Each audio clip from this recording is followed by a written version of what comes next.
বৃন্দাবনে এক দুষ্টু কিন্তু মিষ্টি ছেলে ছিল, তার নাম কৃষ্ণ। প্রতিদিন গোপীরা মাখন বানাতেন আর কৃষ্ণ সুযোগ পেলেই মাখন চুরি করত। একদিন যশোদা মা কৃষ্ণকে ধরে ফেললেন।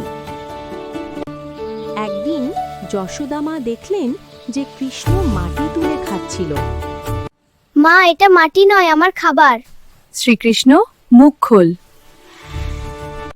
কৃষ্ণ মুখ খুলতেই যশোদা মা দেখলেন তার ভেতরে পুরো বিশ্ব ব্রহ্মাণ্ড।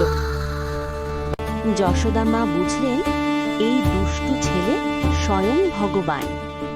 তবু মায়ের ভালোবাসায় কৃষ্ণ শুধু একজন ছেলে হয়েই রইলেন।